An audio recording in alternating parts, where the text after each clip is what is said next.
BRS నేతలపై ముఖ్యమంత్రి రేవంత్ రెడ్డి చాలా తీవ్రమైన ఆరోపణలు చేశారు సార్.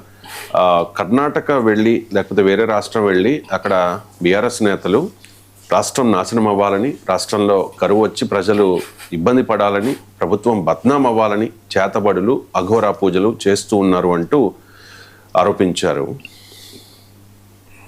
ఇప్పుడు నా వైపు ఉంటాడు, అదృష్టం నా వైపు ఉంటుంది. ఎలీనో వచ్చింది, మొత్తం ఎక్కడికక్కడ ఎండిపోతుంది అన్నారు. కానీ ఎలీనో వచ్చిన సమయంలోనే ఎల్లంపల్లి నిండింది. శ్రీధర్ బాబు ఇక్కడనే ఉన్నాడు. హైదరాబాద్కి తాగునీటి సమస్య లేకుండా దేవుడే వానలు కురిపించాడు. కొంతమంది మాత్రం కర్ణాటక, తమిళనాడు పోయి అఘోర పూజలు చేసి కరువు రావాలి, జనాలు చచ్చిపోవాలి, ఈ ప్రభుత్వం బద్నాం కావాలని. ఇట్లాంటి దుర్మార్గులు కూడా ఉన్నాడు. ఎంత ఘోరంగా అఘోర పూజలు చేసినా దేవుడు వాళ్ళ దిక్కు లేడు, దేవుడు మన దిక్కు ఉన్నాడు. ఎందుకంటే మన సంకల్పం మంచిది. నేను గొప్ప తెలివికల్లో ఉన్నాను నేను చెప్పను, పెద్ద పెద్ద చదువులు చదువుకున్నానని నేను చెప్పను. కానీ 10 మందికి మేలు చేయాలన్న ఆలోచన నాకుంది. అది ఒక్కటి చాలు నన్ను దేవుడు కాపాడడానికి, ఆశీర్వదించడానికి. ఏడికి పోయిన అక్క నేను మీ మధ్యలోనే తిరుగుతున్నా కదా. అందుకే అక్క ఎవరు ఎన్ని చెప్పినా సంసారం నడిపేది మీరు. మీకు తెలుసు సాధక బాధక లేదు. ఇల్లు అలకాలన్నా కూడా ఒకసారి కాదు, ఇల్లు అలికినాక పండుగ చేద్దాం అంటే కూడా ఒకసారి ఉండదు. పైసలు ఉండి పోతే కూడా కిరాణం కొట్టోడు పని చేసుకోకపోతే మనం పాయసం చేయడానికి బెల్లం కొందామంటే వాడు దొరకడు. ఒకసారి అన్ని ఉన్నా కూడా ఒక్కోసారి అల్లు నోట్ల శని ఉన్నది అన్నట్టు ఉంటుంది. కేసీఆర్ పరిస్థితి కదే. అన్నీ ఆయనకున్న అల్లు నోట్ల శని ఉండి ఆయన మింగేసాడు. ఇట్లాంటి వాళ్ళు అఘోర పూజలంటే ఏంది లేదు, చేతబడి చేస్తున్నారు. ఏది పక్క రాష్ట్రాలలో పోయి గిదా 10 ఏళ్ళు అధికారంలో ఉన్నోళ్ళు, 25 ఏళ్ళు తెలంగాణలో ఉన్నోళ్ళు చేతబడి పూజలు చేస్తారా? చేతబడి తిరగబడితే ఏమైతుందో తెలుసు కదా. బుద్ధి సక్క లేకపోతే చేతబడి కూడా తిరగబడుతుంది. గదే అవుతుంది. మళ్ళీ ఇంట్లోకి వెళ్ళి ఫామ్ హౌస్లోకి వెళ్ళి బయటకు వెళ్ళకుండా అవుతుంది. ఏం లేదు.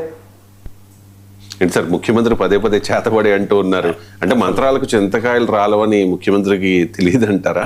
చేతబడి చేయడం ఏంటంటే ప్రజలు గ్రామీణ ప్రాంతాల్లో ఇప్పటికీ చేతబడులు నమ్ముతారు కనుక ప్రతిపక్షాలని అటాక్ చేయడానికి ప్రజల విశ్వాసాల్ని, ప్రజల మూఢ విశ్వాసాలని కూడా ఆయుధాలుగా మలుచుకోవడం రాజకీయాల్లో జరుగుతున్న వ్యవహారం. ఇది ఎట్టి పరిస్థితుల్లో అంగీకరించలేము, ఖచ్చితంగా అభ్యంతరకరం. ఎందుకంటే భారత రాజ్యాంగం ఏం చెప్తోంది?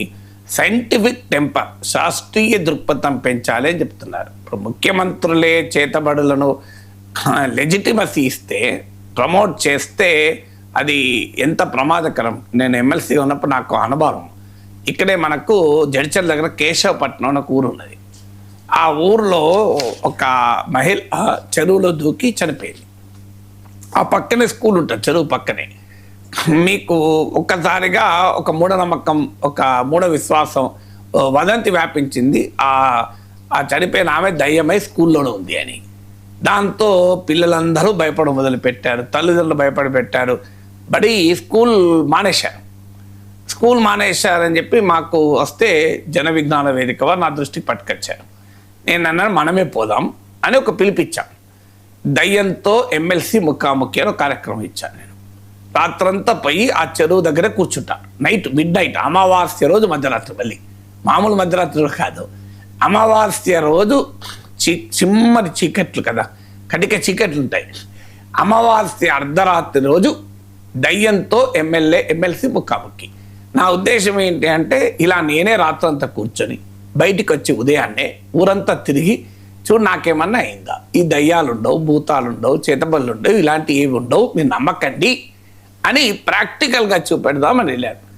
నేను వెళ్ళే వరకు పెద్ద డప్పులు వాయిద్యాలతో ఒక 200-300 మంది నాకు ఎదురొచ్చారు.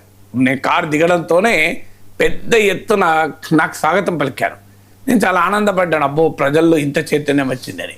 అందులో ఒక అతన్ని అడిగాను, ఏం బాబు చాలా సంతోషం మీరందరూ వచ్చారు అంటే, ఏం లేదు సారు, ఇట్లా దయ్యాన్ని సీసాలా తీసుకెళ్తాడు ఎమ్మెల్సీ సార్ అని చెప్తే వచ్చినావు అన్నారు.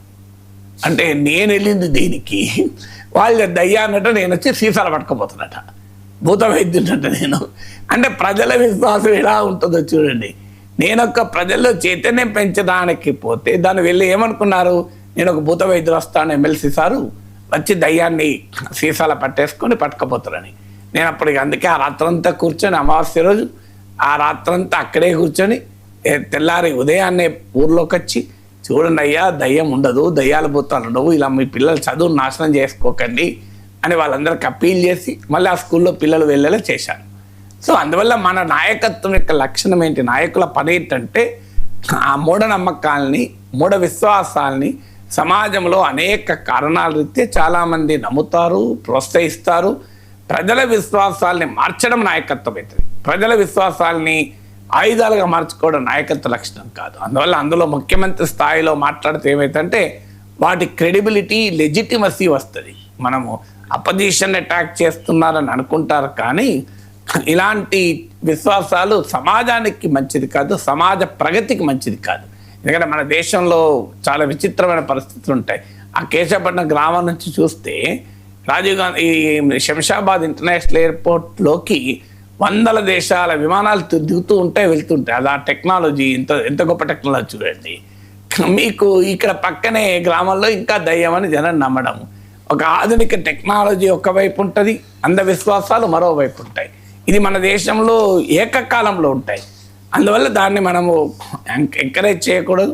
ప్రతిపక్షాలను ప్రశ్నించడానికి, ఎక్స్పోజ్ చేయడానికి, చాలా పవర్ఫుల్గా అటాక్ చేయడానికి భాష ఉంటుంది, ఉదాహరణలు ఉంటాయి, మన కథా సాహిత్యం ఉంది. నీకు చాలా మన కథల్లో కూడా బ్రహ్మాండంగా మన సామెతలు ఉంటాయి, అద్భుతమైన సామెతలు ఉంటాయి, తెలుగు సామెతలు. సో అందరు ఊపర్ శర్వాని అందరు పరేషాని అని ఉర్దూలో ఉంటుంది. సో అట్లా మీకు గడ్డిపోచతో గంధర్వలోకానికి పోయాడు, ఇట్లాంటి సామెతలు చాలా దొరుకుతాయి మనకు బ్రహ్మాండంగా ప్రజలను అట్రాక్ట్ చేయడానికి. అందువల్ల ఈ అన్సైంటిఫిక్ లాంగ్వేజ్ను చీఫ్ మినిస్టర్ స్థాయిలో ప్రమోట్ చేయడం చాలా ప్రమాదకరం.